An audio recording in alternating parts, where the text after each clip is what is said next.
Gather around, everyone, as we talk about the greatest Christmas movie ever made. If you ignore the reviews, and probably your own personal opinion. Welcome to the movie tour. My name is Vic. I will be your tour guide through the world of Jingle All the Way. Do keep in mind there are definite spoilers on this tour, and no flash photography of any kind is permitted. So get your jetpacks on, your boomerangs at the ready, and hop on the tour cart as we witness the countless wrongdoings in this crimes shopping spree. Now let's go find us a Turbo Man doll.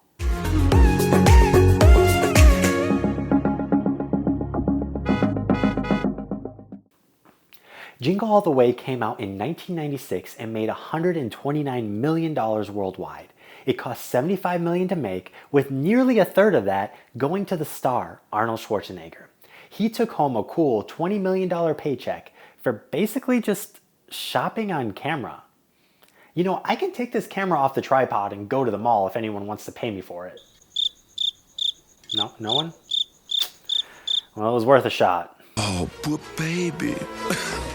The movie starts off with an explosion of rocks. Turbo Man and his pet tiger sidekick Booster fly in to save the day.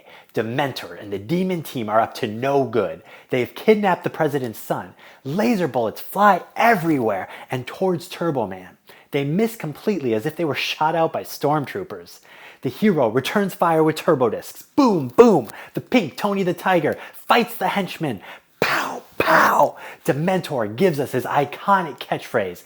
Ta-ta, Turbo Man. He fists Turbo Man right in the face. Wait, he fists? That doesn't sound right. He shoots? He shoots his hand and punches him. Wait, does Dementor not have a hand? How is he doing this?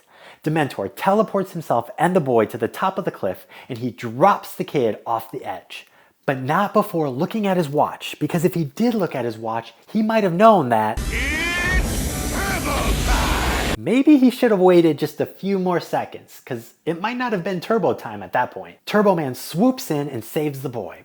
We see the finale on a TV in a living room and find out that it's actually a TV show set in the film's universe. A show that was heavily inspired by the Mighty Morphin Power Rangers, as you can probably tell. Liz Langston tells her son to go get ready. It's almost time to go to karate. Jamie replies by letting us know immediately how disappointing his father is and how he never comes to any of his karate meets. Howard Langston is a busy man, selling mattresses. We see him at an office taking lots of calls, making sales left and right. By the way, who buys 400 mattress sets? This account bought 430? Where are they putting them all? But don't you forget, you're my #1 customer. You're my #1 customer. Don't forget, you're my #1 viewer. Howard races out of the office to attempt to make it to Jamie's karate ceremony on time. As he's on the road, the ceremony begins. We see Liz and her neighbor Ted in the bleachers cheering the kids on. Liz is played by Rita Wilson, most known for her work in Sleepless in Seattle and Runaway Bride. She is also married to the incomparable Tom Hanks. Ted is played by Phil Hartman, a truly hilarious and amazing talent. Go Google him if you don't know him. You won't be disappointed. May he rest in peace. We see here how much of a ladies' man Ted actually is. The girls are all over him at the karate meet. I'm a very eligible bachelor. Howard is stuck in traffic and decides to go into a non-existent lane, and he gets pulled over for it. Howard breaks so many laws in this movie. In fact, let's get a counter on the screen so we can track this crime spree that he goes on. Officer Hummel, played by Robert Conrad, delays him even more by making him say the alphabet backwards. Good luck with that one, Schwarzenegger. Back at the meet, Jamie breaks a board and is awarded his purple belt. The Terminator did not make it on time. He comes home to a disappointed Jamie. Jamie, by the way, is played by Jake Lloyd, who goes on to Star Wars infamy when he plays Anakin Skywalker. Now, this is a character that's widely hated in the Lucas universe. Lloyd was bullied a lot as a kid due to this character, and eventually he decides to step away from acting altogether. Which, it's a bummer because I think he's a tremendous talent with so much potential. Howard asks his son what he can do to make it up to him. He basically offers to buy his love and just asks him what he wants for Christmas. And Jamie says, I want the Turbo Man action figure with the arms and legs that move. And the boomerang suitor, and the rock and roll jetpack, and the realistic voice activator that says 5 different phrases, including, it's Turbo time! Accessories sold separately, batteries not included. Howard then promises to get the toy for him, and the attempt at buying his son's love works. They hug and have a lovely father-son bonding moment. Howard is so relieved that he thinks he found his way out of the trouble he created. Boy, is he wrong. He lies to his wife by saying that, yeah, he already got the Turbo Man doll. Got it right away. Good. Because at this point, they'd probably be impossible to find. Now, this is not dissimilar to the craze of Cabbage Patch Kids back in the day that were nearly impossible to find. Or Tickle Me Elmo. Tickle Me Elmo. Your child tickles Elmo and he talks. That tickles. Or even our modern day version today with the PlayStation 5 and this chip shortage that's plaguing our world. Imagine trying to get a PS5 on Christmas Eve this year. Yeah, good luck on that. Why don't you guys go ahead and put down in the comments what your favorite Christmas toy is that you ever received? I really want to know. That morning, Jamie reminds his father that the Wintertainment Parade is later that day, and Howard promises to be there. I promise as soon as I... If promises were crackers, my daughter would be fat. He goes outside and he sees Ted with a reindeer. I got a Turbo Man for Johnny months ago. It's nestled safely under our tree. Arnold hits up the first store, and here we meet Myron Larrabee, played by Sinbad. Now, this part was originally going to go to Joe Pesci, but the director saw the height difference between Joe and Arnold and decided that since the movie Twins just came out and they kind of played the same tall, short joke with Danny DeVito and Arnold, he wanted somebody a little bit taller. So Sinbad got the part. Myron is a mailman who has the same goal as Howard. He's out to get the Turtle Man doll. Yeah, he calls it Turtle Man the whole movie. Myron is convinced that big toy cartels are out to get everyone. You know it's all a ploy, don't you? Employee. Man, where have you been? Don't you watch TV? We are being set up by rich and powerful toy cartels. Myron chokes out a lady and calls out the fact that she's wearing fur. The toy store opens and everyone rushes in to do their last minute shopping. There are no Turbo Man dolls to be found. Where's your Christmas spirit? Howard, leave the store clerks alone. The employees tell him that the last doll just left the building. The lady with fur bought it. He chases her down, tripping Myron with a remote control car in the process. I get it, lady. I'd be terrified too if Arnold was chasing me down. By the way, I'm pretty sure that that's jaywalking. Or would you call it jay-jogging? You know, I give Chris Pratt a lot of credit for marrying Schwarzenegger's daughter. Star-Lord is brave because, well, the Governor, he's terrifying. Next up, we get a montage. The Austrian Oak goes to a ton of stores and even gets into a fight with a cardboard cutout. That's considered vandalism, my boy.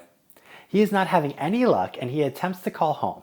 He finds that Ted is at his house eating his cookies. Put that cookie down! Now! Such a great line. Myron shows up again and tries to convince Howard to partner up to find the toy, but Howard declines. At that same point, a man passes by screaming. We got late delivery of Turbo Man at Toy Works! Let's go! Turbo Man. Howard tries to leave quickly and ends up knocking over Officer Hummel's bike.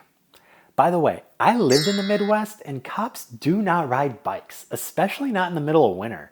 Because, you know, that's too dangerous with black ice and it's way too cold. Conan the Barbarian makes it to the next store where they're doing a drawing with colored balls to see who gets a doll from the limited supply of dolls that the store has received. The people in the crowd go crazy fighting for these balls. Our protagonist chases a ball all around the Mall of America in a very comical scene. You know, there's actually footage of behind the scenes of Arnold shooting the scene where he's throwing the ball and then chasing it. It's pretty funny. The chase ends with him in a ball pit thought to be a predator. Dude, you gotta stay away from small children. That's a huge ho-ho no. Walking away with no ball, he runs into Jim Belushi as Santa. He apparently has a doll, and apparently he kidnapped the doll. Look at that photo. I mean, it looks like a hostage photo.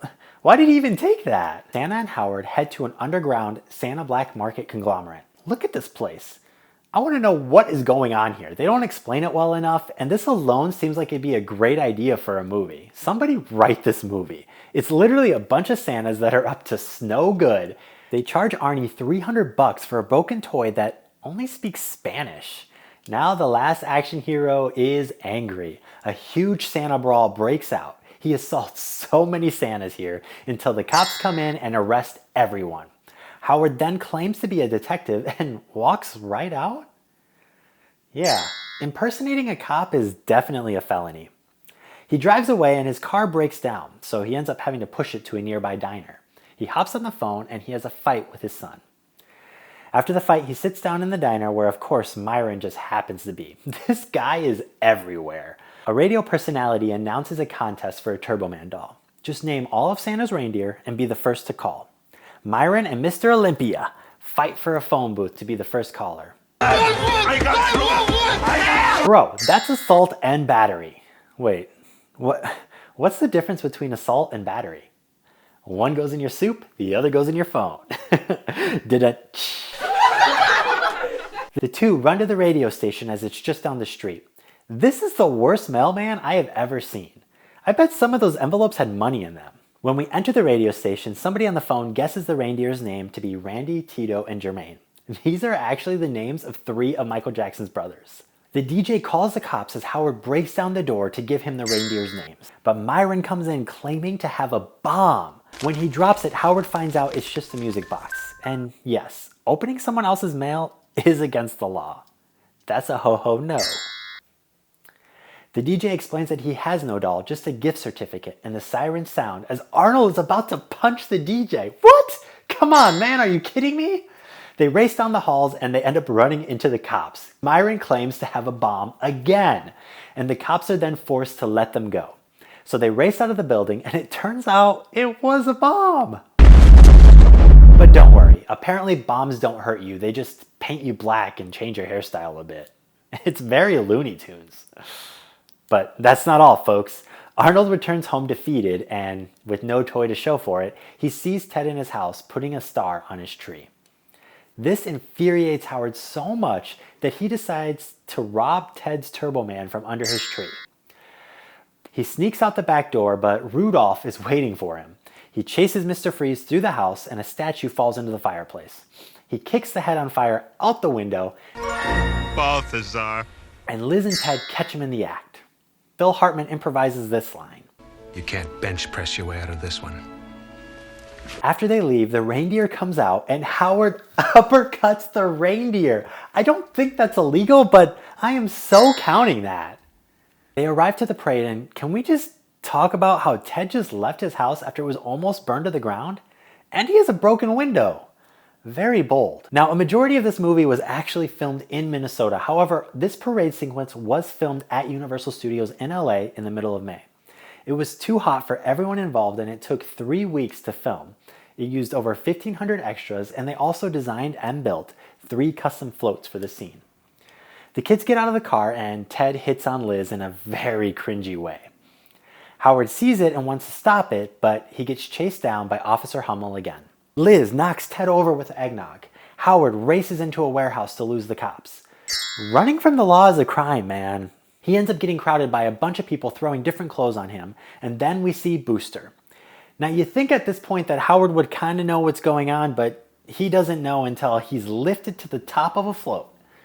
He has become Turbo Man. He waves to the crowds, and a Turbo Man doll appears on the float.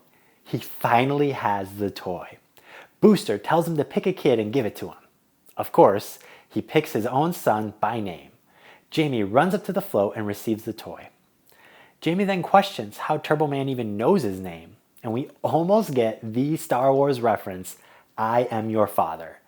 The irony that it's said to the kid that plays Anakin just 3 years later is not lost on me. Before Howard can say it, in swoops Dementor. It's Myron. He stole the costume and now he wants the doll.